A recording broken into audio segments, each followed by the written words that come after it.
a rock star welcome to our Friday the 13th Part 3 cast.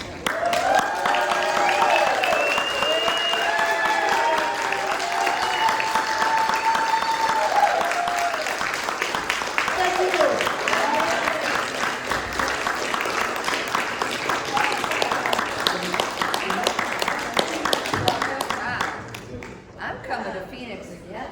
Yeah, you guys are great. This is amazing. Okay, so first things first, I wanted to ask you guys an individual question about other things that you have done. And then we'll turn it out to the audience and let them have it, okay? Sounds good to me. All right, so I'm out of order here. Tracy. That's me. I'm gonna go camera with him in a bit. But Legend of Lizzie Borden. That was really Oh my interesting. goodness, with Elizabeth Montgomery. Took an axe and gave her mother 40 whacks. You guys know that? Legend of Lizzie. So I was on Little House on the Prairie at the time. I was Christy Kennedy, and I was on the show for 2 years. And we just celebrated the 50th anniversary of Little House on the Prairie. And I was back on the set in Simi Valley for the first time in 50 years. I'm kind of digressing from your question. But I have to tell this one story. It's fine. I had screen tested for the lead for Laura Ingalls for that role. And my mom had told me, I was probably 9 or 8, that it was just between me and Melissa Gilbert, who went on to play Laura Ingalls for 10 years. And I'm like, my mom exaggerates. There had to have been like 6 or 8 other girls up for the role, and I didn't get it, but they cast me as Christy Kennedy, and that was great. So I'm at this 50th anniversary, and Melissa Gilbert came up to me and said, Tracy, I hadn't seen her in decades. I have the call sheet from the original screen test. Wow, that's a cool keepsake. And it was just you and me. And I was like, really? So my mom wasn't lying. This is true. And I looked at her and I said, can you imagine? Now, I went off to be a journalist for 30 years. I'm a college professor. I wouldn't have changed anything in my life. And plus, you didn't make a lot of money as a child actor then, so it's not like it set her up for life. I looked at her and I said, can you imagine how different my life would have been if I had gotten that role? And she looked at me and said, can you imagine how different my life would have been, Melissa Gilbert, if it had been me instead of her? So just very, very crazy. But I was on that show for 2 years, and I got cast to play young Lizzie in Lizzie Borden with Elizabeth Montgomery from Bewitched, who played Lizzie. And because I was on Little House, they wanted me to have red hair because of Elizabeth Montgomery's hair is sort of awkward. But I couldn't dye my hair because I was under contract with Little House. So they put a red wig on me, and it didn't look very good. It didn't look very good. But that was kind of creepy. There was a scene with with my father, who was an undertaker, and there had to be a dead body. And I don't know what it is about me and blood, but I got blood. I mean, I went on to do other films with getting blood all over me. I had to touch this. My father had me in the film, in the scene, touch the dead body, and I pull back, and the blood squirts all over me, and I scream. Anyway, that was an interesting movie. It was only maybe a 3-day shoot, but it was a fun one to be on. Anyway, so there you go. That's awesome. All right, David. Well, aside from my career in porn, I guess I've done a role or two. And you did not play Lizzie Borden though. I did. That's what I'm known for, the Lizzie Borden of porn. So not only from being So the whole idea of 40 whacks.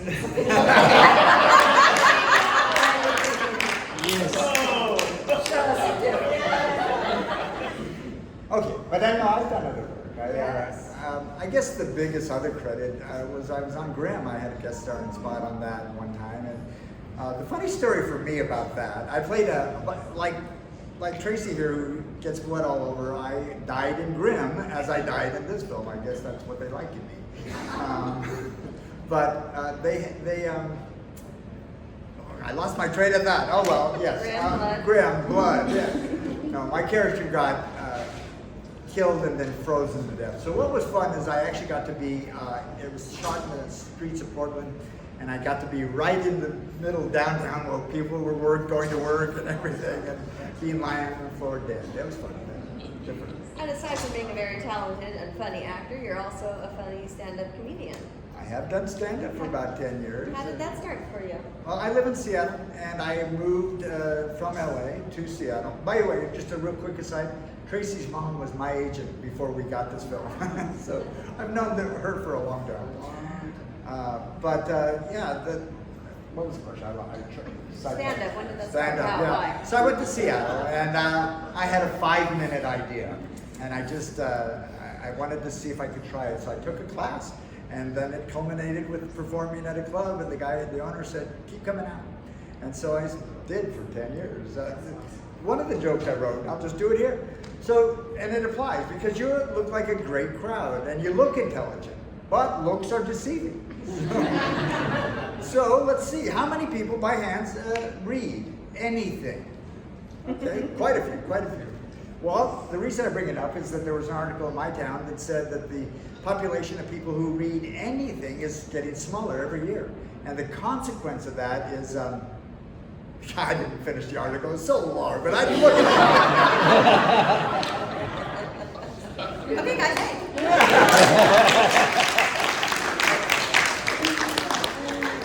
Paul, first of all, thank you guys both for being here. This is very exciting. So happy to have you, right? This is the first. You guys, this is very Special to us. It is. Yeah. Special to us too, because we know that we don't get to see you guys. Yeah. So it's very thrilling to have you here with us. You guys, along with another Friday alum, did a movie called The Bone Garden. Can you tell me about that? I've been contacted over the years by some young independent filmmakers, and so it's hard because some of them are legitimate, some of them you're not. So this is a guy named Mike Guttridge, a real passionate filmmaker, and Tracy and I were just talking about this movie. There's a scene in it where I beat her up pretty bad, and I told her, just told her just a minute before we walked in here that I don't show that movie to anybody. I don't want anybody ever to think that, oh my God, he's capable of being in that headspace. But it was a really good experience, and I enjoyed the crew and the whole thing. And I've had some other experiences along the same vein that were not good. You know, it's sad because when you do the young filmmakers, independent, it's a low budget thing, and sometimes they just don't have the wherewithal, the resources to follow through and complete the whole work cycle. And so it can be very frustrating. Yeah. Well, first of all, it was a good movie. I mean, it was very indie, but it was really fun and very twisty. I'm not going to give anything away, so you should be telling people about it because it's very impressive, and you can find it on Tubi. But it's chock full of.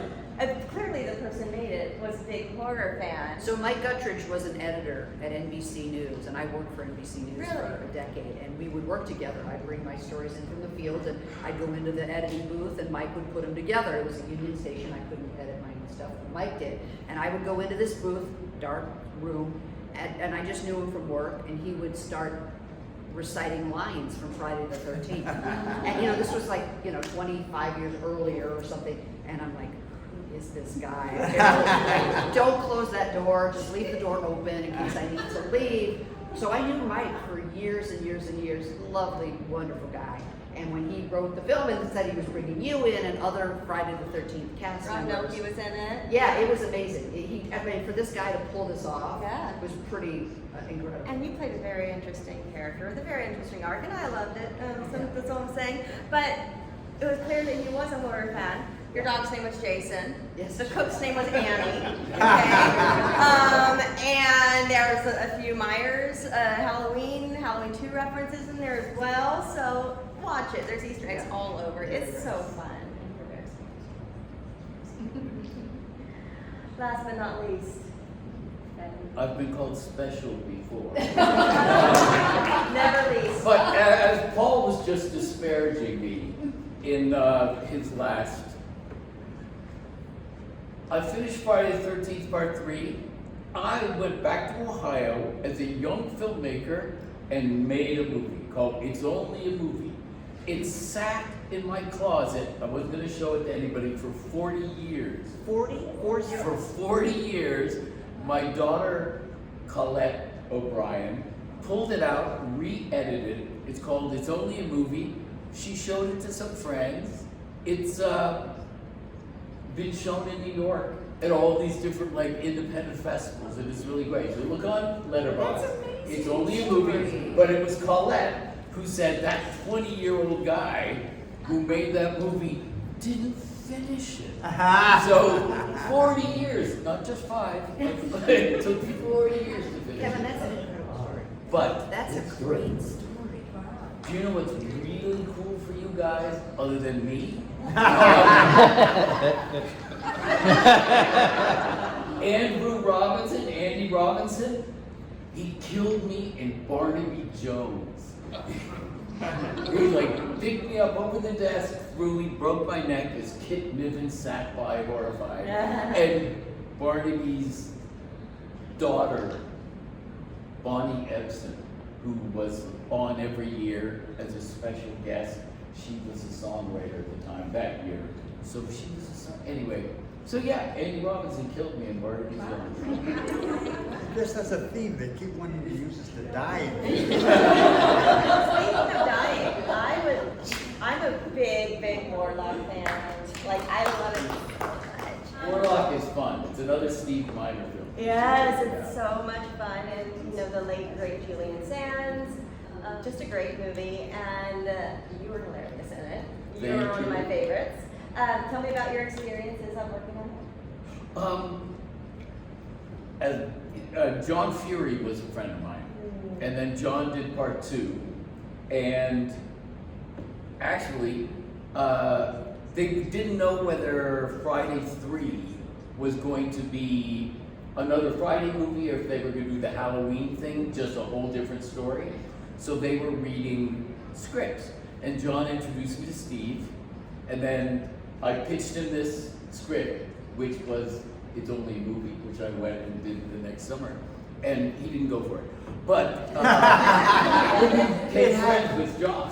You know, we knew each other through John. So when Warlock came up, you know, he gave a call, and it was so much fun because I really like Steve. He's really great, and Julian Sands, obviously, was a great actor, and Richard Grant is in Warlock. That was like his first American thing, and Great actor too. I tell you something, if you promise not to repeat. We sat at this party, Richard Grant and I, anyway. Warlock was a lot of fun. Great. He remembered his daughters in the audience.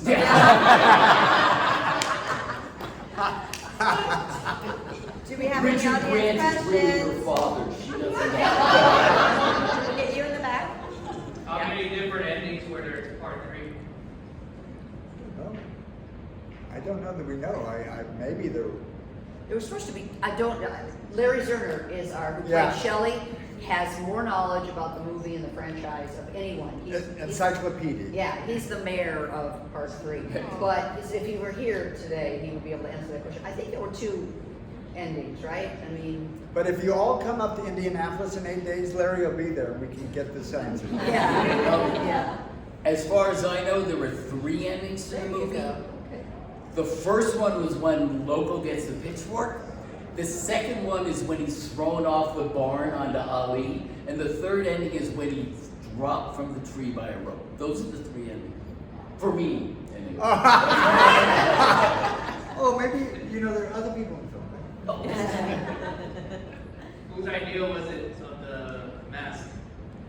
Well, that was in the script. But what's really amazing about that is that this prop became famous not just in Friday the 13th series, but as a prop for iconic prop in horror. You see that, you know what it's about, whether it has Jason or not. So that's pretty crazy, I think. Who was it today, this weekend, someone mentioned that they heard that you guys know the story behind the mask? Yeah, that it was needed because, was it for the 3D? It was easier to shoot him with a mask on. Oh, well, it was faster than doing all the makeup and all Yeah. that. It would just throw a mask instead of having to do, the cover up his hair and his head and put the whole bald wig thing on him. And so the mask was just faster, quicker. I think it was also just a happy, one of those kind of serendipitous events that just became iconic. Yeah. I mean, nobody said, "Oh, this is going to be a." Oh, nobody knew No, it. it's an like, inflection point. he's sitting in makeup for 2 hours before we can shoot him. This is ridiculous. We're burning time here. Throw a mask on him, and then and he'll look scary, and we won't have to waste some time in makeup. That's my story, and I'm sticking it. Did you guys have any say in who your kills? I didn't hear. Did you guys have any say in how you guys were killed off at all? Or? Oh, no. No. That was a script. They wanted to stick with it. No, we couldn't. And if you notice that so many of the deaths played up the 3D element, so those are carefully scripted, choreographed, and technology. Somebody earlier was asking me, how was it working with the 3D? And I said, well, it was a pain in the ass, and because it was new technology, but also as actors, actors have a level of insecurity where they want to do it again and get better and do it again, and there was none of that. It was like, we got to keep moving because we're spending time getting the 3D set up right, and then we had this special crane that was a challenge technically, and so it was just a technical challenge because of the 3D effect. I liked it because it added to my paycheck. Because there was a scene where Shelley's juggling with Jeffrey and that scene in 3D took at least 5 days to get it right. So I got to come back to the set, never acted on those days, waiting around for them to get it right. More But money, really, more- the star of the movie was the 3D. Yeah. It was treated as the star of the movie. It was the 3D. That was it. The camera making that effect work. Everything else was just Secondary. yeah. I mean, go ahead. My favorite part was, and I'll never forget this, the premiere, sitting in the theater, and the credits come out part way, and the music changes, and they come out further where they're between you and the person sitting in the row in front of you, and you're just like, wow, that's fucking heavy.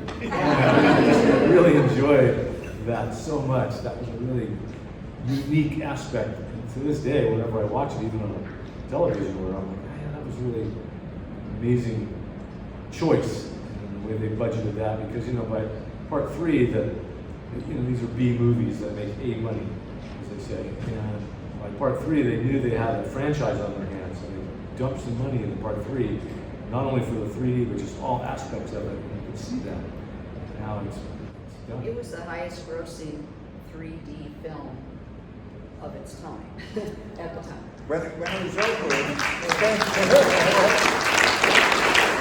And we got zero of that, when it was over, we had a showing of the film for the cast and crew.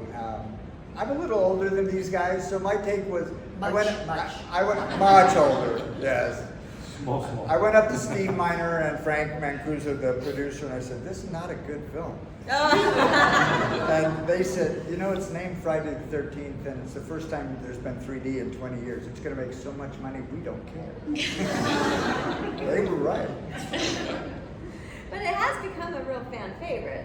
Oh, yeah, no. Well, I mean, Can you we believe love it? it. We love it. Justin, right here. Yes. Yes. So we actually have friends that do our movie hosts, and they show the movie in 3D, sold out theater. People were looking for tickets. It was like the best. It was my first time seeing it live 3D, and it was incredible. They do it at certain theaters, and if you ever get a chance, it's a different movie in 3D. It just Well, is. don't miss that opportunity. Or be sensible and miss that opportunity. Jason was raising his ass. Did he have a question? Raising his ass. No, he No, was. he's just threatening us. Okay, I was just making sure. I don't want to ignore that one. Okay. He did. This is Jason. Roy has a question? If you could alternate any of the endings in movies, what ending would you change? I'm sorry? Would you ever alternate any of the endings that we've been in the movies? Well, we all would change it so that we survived and went on to do the next 6. Sequel and a sequel after that. Yeah, that makes perfect sense to me. I see this Friday the 13th being a movie about a stoner. That's it. That's the story of the audience. Can I say one thing? You We already had did. no idea. Can I say 17 things? We had no idea that this would be 40 years later so embraced, and we are grateful. Yeah. We are grateful. Yeah.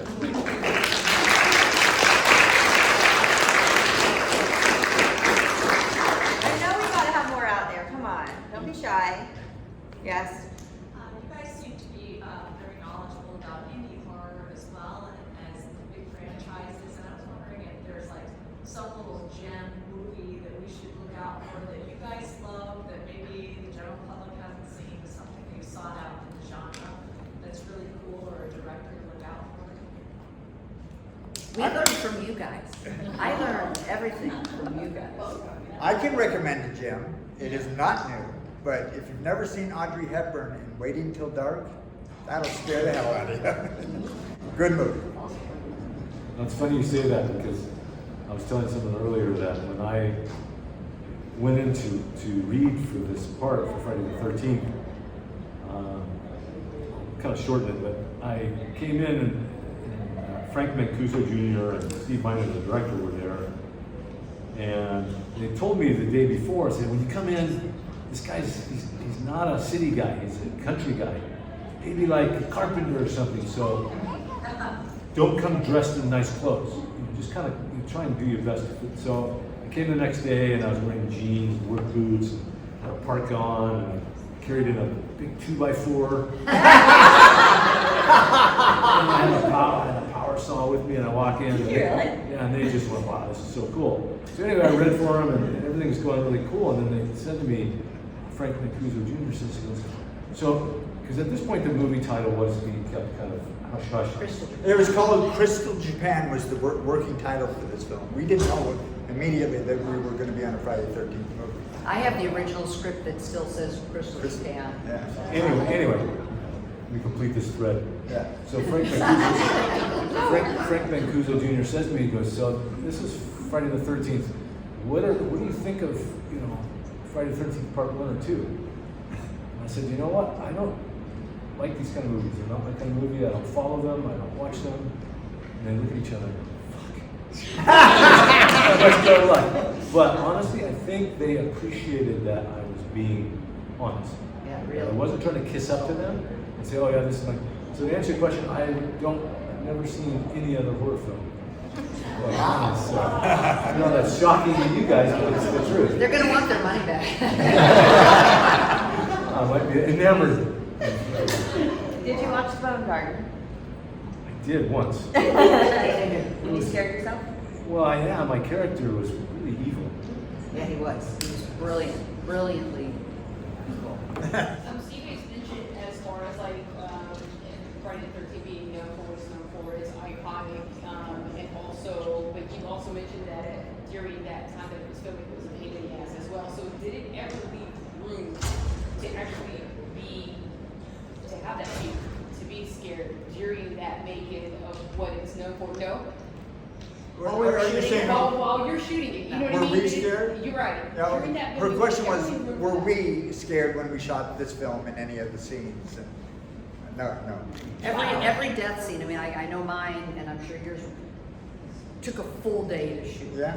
And maybe we're shooting overnight shoots. You're coming in at 6 or 7 in the evening, 3 or 4 in the morning, and you still haven't even gotten the money shot.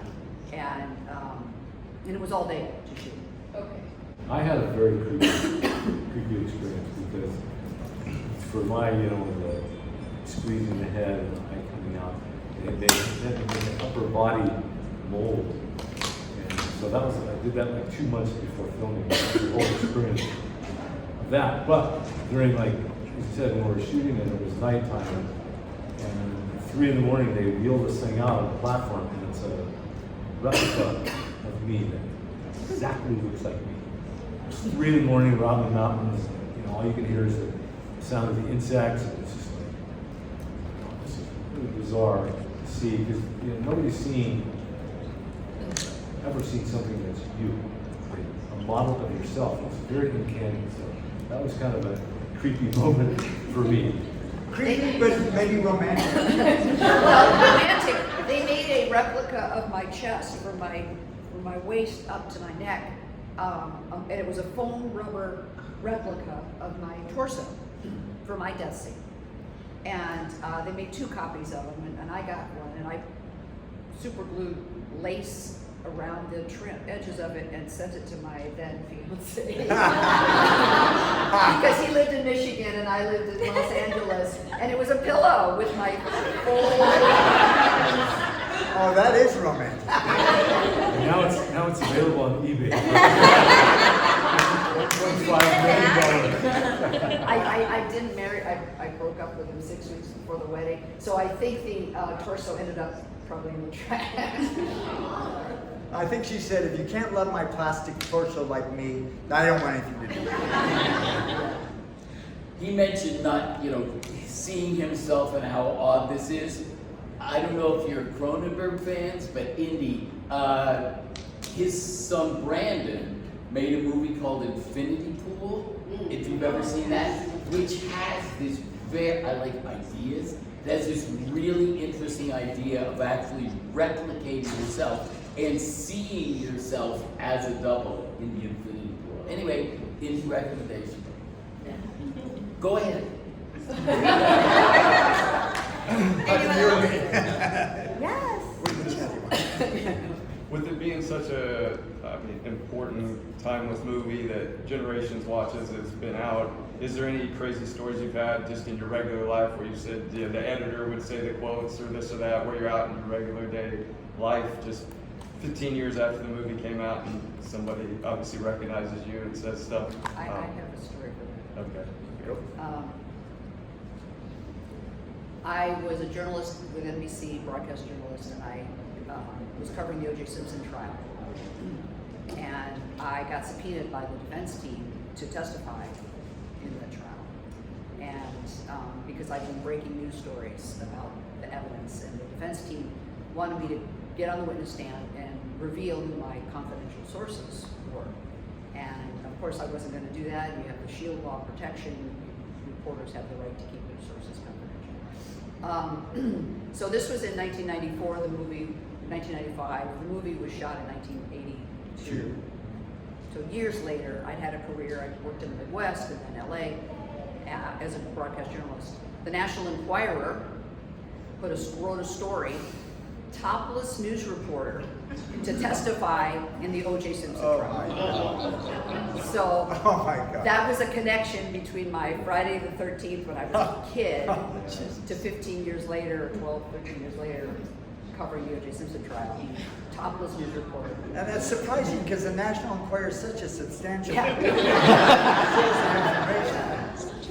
You weren't completely wrong, though. I had my clothes on at that point. The timeline was skewed, but Yeah. yeah. Anyone else? Okay, I will continue on if you're sure. No? All right, I got more. Okay. So, how long, being in 3D and it took so many more things to make a scene and make a death scene. How long did your death scenes take to shoot? I think based on what you were describing, Tracy, mine was fairly brief because one, they had a mannequin, that they were able to do. So it was pretty straightforward. Just maybe 2-3 hours. Yeah. Mine was a lot of fun because we had the whole build-up, the approach to the barn, and then once I got into the barn, Steve said, "What do you want to do?" It's okay, so we'll do this, and I did the pop up out of the top, because it was literally just the camera work, with different layers as opposed to reaching out. And so mine was very simple up to that point. And just once we get to the turn and the hook, then we do the 3D, which mine was very simple with and the but it was fun. The actual technical part of the 3D for me was so simple. Also, it was the barn and it was during the day, more or less. So they had more opportunities to have light, which is what the cinematographer kept saying. We need light. This is the dark. We need 3D. So mine was just a fun day. Mine took a whole day. It wasn't as complicated. I didn't have to have a body mold or anything like that. I am surprised though, because at the end of my scene, I go thrown into a fuse box, and my character gets burned, killed. But they melted my glasses. They burnt this. My face had flailed skin on it, and they never showed it at the final show. Can't even say it. The final film, they didn't end up there, and I thought, it's not like they avoided showing gore. I didn't quite get it, but it was real fun, and it took a long time because even though it was a simple death, being thrown into a fuse box, I had to jump off the springboard, so I had to really make it look right, and they did have a stunt coordinator that worked with me for about 4 hours on what was a pretty simple stunt. Yeah. But they wanted to make sure, and here's the funny part of that scene, and I told some of you, but not all. They tell me we're going to tape the fuse box with tape, and you just put your hand here. You should not be cut by it. You'll be okay. You should. And you should. And also when you do that, then turn away, and the fuses will go in the other direction. You won't be in any jeopardy. Then they said, everyone else, 30 feet away. And everything worked out okay? No, I was burnt to death. And yet, here we are. I believe in reincarnation. There we go. Well, the biggest thing was the makeup and getting that prosthetic attached to my neck so that you didn't see the seam. And I sat from the torso down, was under the hammock. There was a hole in the hammock. So this was under, and then the fake part laid on top of the hammock, and it was attached to my shoulders. So my arms were out, my legs were under. That's weird. Yeah, and it took, hours in the makeup chair. That was the biggest thing, to get it done. And then they had to, run through it so that they only had 2 of these prosthetic chests, and once the reason why they needed to make this fake one is they wanted to be able to poke the knife up through the fake rubber neck. So there had to be some play between my chest, my real chest. Kevin Bacon style. Yeah. And anyway, so it was hours in the makeup chair, and then hours of lighting, and then run through because if they blew it, and if the knife poked through and it didn't bleed, or if it got stuck and didn't poke through, or whatever, and they destroyed basically the only 1 of 2 copies, then they were in trouble. So it was a long haul. Only one day. Yeah. How long does it take to get a cast like that? I don't know. That special effects guy just kept going. I am such a happy man. I was there for like 4 hours. No. It was quick. Like a mold. They just poured the stuff. They poured the plaster on you and then let it dry, and then from the concave, the mold, they poured the rubber in there and made the rubber. So it was quick. Anyone else at the moment? Yeah. This is kind of a funny question, but you guys were in the van heading. Louder. When you guys were in the van, heading to the house, what did you guys actually have to eat on the way? Oh, what did we eat? Yeah, because the cops were. Yeah, no, You I guys know were the trying scene. They used barley, which is really disgusting. Not good. The first time I had to smoke a joint in the film, it was made out of tobacco. I'm not a cigarette smoker. I can't do this. And cigarette smoking is disgusting. Pot smoking.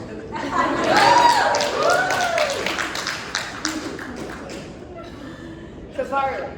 Barley, yeah. How many takes do you have to do with that? Too many. At least 3 or 4, I think. Yeah. She didn't have to eat it. I didn't have to get it. She was pregnant. I got it in my contract that I don't. Isn't that the weirdest line You in the don't movie? have to eat any barley? The weirdest line in the movie, I can't, we're pregnant. Never mentioned again in the film because she's pregnant. But it was funny because you wanted a beer, but then you decided not to have a beer. Ever the responsible whore. I love that in my home. Anyone else at the moment? No, not yet. Okay. Let's talk about the premiere. Did you guys attend the premiere? Do you remember the premiere? I did not. I went to one, but it was up in Spokane, Washington. which was great fun for me because I couldn't believe there was a line out there waiting to get my signature. I couldn't believe it. I really. And who was amazingly perplexed was my mother. What do they want? They like me, Mom. Oh my God. Did your mother go with you to watch the movie?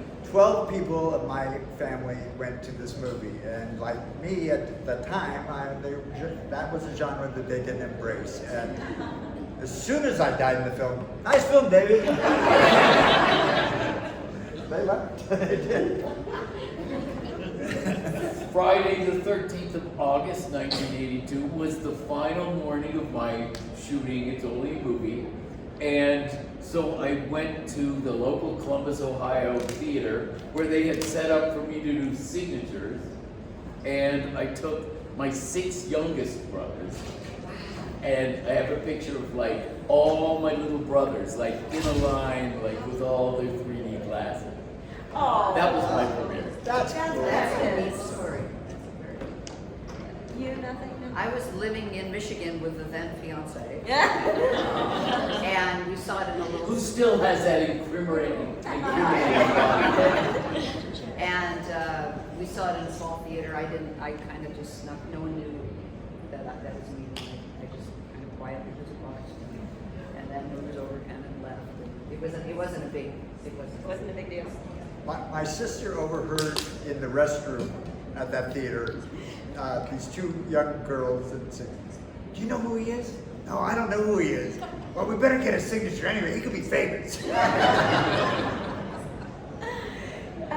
Did you attend any of the premieres? Do you have any memories from one of the movies? In Westwood, in LA, the V night. We have one person that attended. A bunch of my friends and family. We have a picture of like 40 people with their glasses on, in the theater. Yeah, it was really exciting. Wow. That So, was a different era, right? Because it was about film and theaters and premieres. So it was a different vibe. Westwood was where you'd see movies, and where new movies would come in Los Angeles. Where they're talking about is right by the UCLA campus. It's a fairly wealthy set of retail stores and a nice big theater. Well, we didn't have multiplexes in the early 80s and mid 80s, but not like we had in the No. 80s and 90s. And a new movie came out, it premiered in Westwood. So to have the screening in Westwood was pretty cool. what was the reaction of your friends and family that were there? Well, everybody loved it. It's just, how can you not? It's just a fun thing. Did they have any reactions to your fantastic death scene with the eyeball? I like that. I do I too. don't know if my mom enjoyed that. Now, did I read online? Now, this is something I think I read a long time ago. Did you go on to become a chiropractor? Yes. So, of all of our characters in this movie, who has the most damage for you to fix? Chiropractically. I'm seeing David. I gave him trouble He's yesterday. already applying. I tried to help him out yesterday, and it was like trying to adjust a tree or I'm something. a very tight guy. Tightly wound. I mean, he's someone as young as him too. It's just, That was false praise, I think. the other thing that I don't know, I think people don't know, is I live in the South Pacific. I live on a small island halfway between Fiji and Australia. It's called Vanuatu. I don't get these often, so I made a trip through here. They don't have comms in Vanuatu? What would you be doing today, this weekend, on your island if you were not here, if you were home? What's your regular, I mean, he's on an island with a view of the ocean. He wakes up every morning. What would you be doing today? Well, if the weather and everything, the tide was right, maybe go snorkeling or diving or surfing. Yeah. I still surf. Yeah. So, So curious. yeah, it's an interesting lifestyle. Like going to, living in a place is so much different than visiting. You go on holiday to Hawaii or somewhere in the Caribbean or wherever, down where I live. Going on holiday is a different experience versus living there. You need to deal with all the aspects and issues of a small country that's struggling and governments horrifically corrupt, and the culture is very different. The Melanesian culture is and they have hearts of gold, but it's crazy. And to go on there, it's an interesting experience. I think it's really good too because I encourage everybody, if you ever have the desire, to just go for it. Because America is a different experience, and we tend to have this very isolated perspective on the world. When you get out and you meet all these people, like where I live, there's a lot of NGOs, non-governmental organizations like UNICEF, Red Cross, and blah, blah, blah. There's many of them. And so you get these people that have been all over the world. They've worked everywhere in the world, Africa, very interesting people that have a whole different perspective on life. And we tend to, as Americans, we have a very ethnocentric perspective on the world. So it's really fascinating to be in it. And then also right now with China trying to do the world domination thing, Vanuatu is kind of a ground zero for that in that region. And it's just crazy to see it in real time happening. Anyway.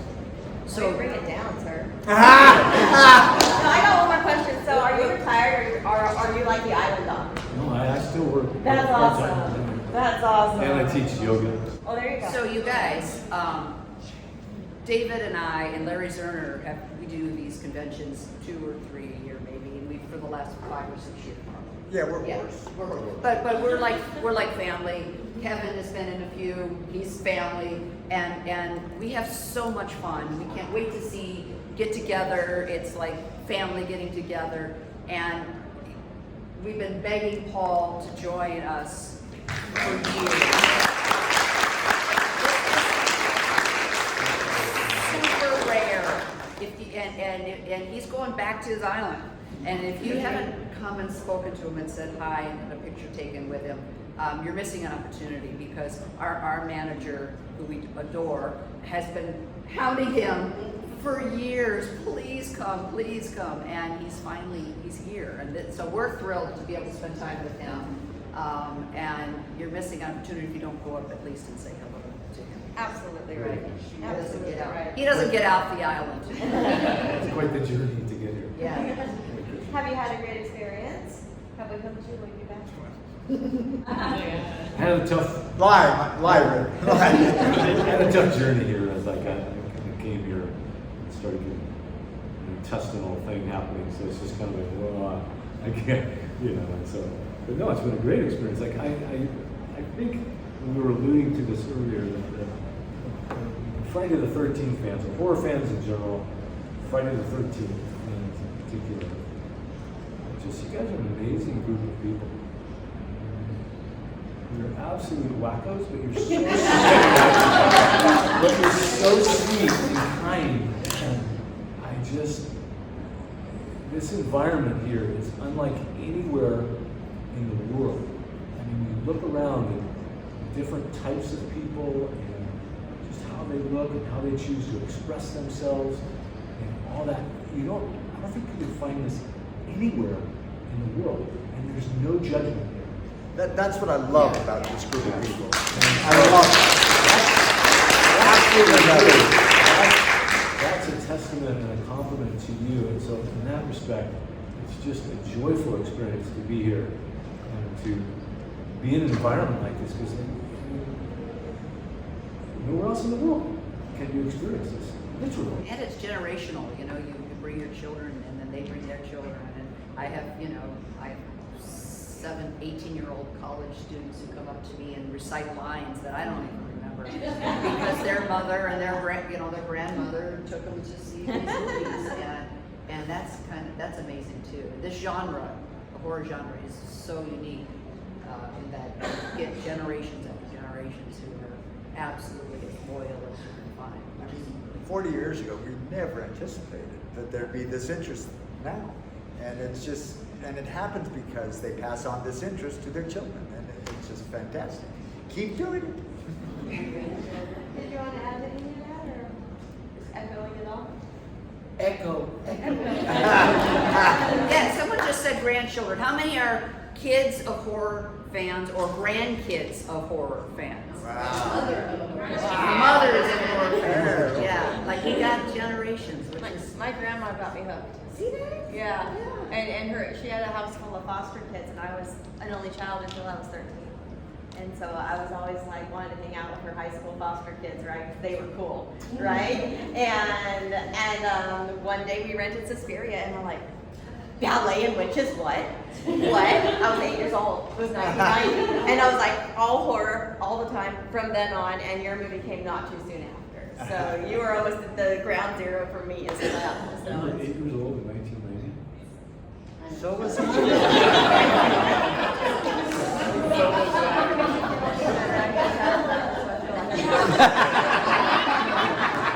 Love it. And for you The camera didn't people get that. who are bad enough to bring your grandchildren, I actually was at one point a grandchild, and we read stories. Maybe not. David didn't read to the end of the story, as he told me, but they're the same stories. There was the boogeyman. Yeah. You know, this really just kind of echoes the same things that I grew up with the really dark Grimm's fairy tales, or Shock-Headed Peter, or all the horrible stories. It really is just kind of waving out from that, I think. A little more graphic.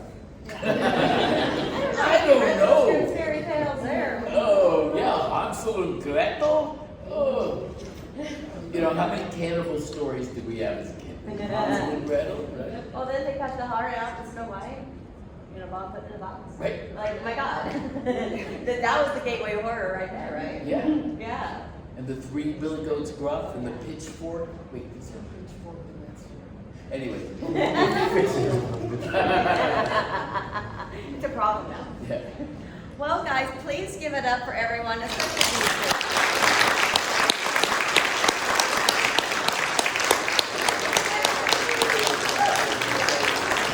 All of you.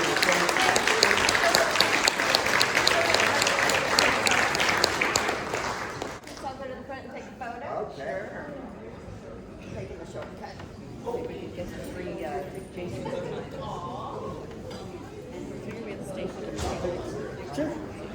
Come on down, everyone.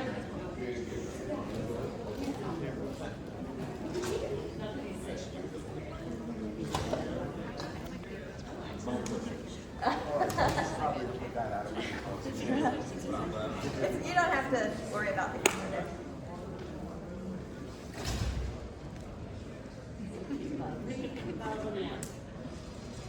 Get one from higher up so we have one with one chin. One chin. There. I had the MySpace angles on here. Thank you guys again so much. Thank you guys.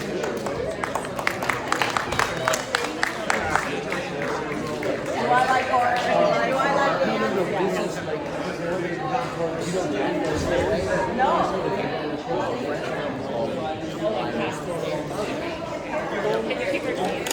I love you.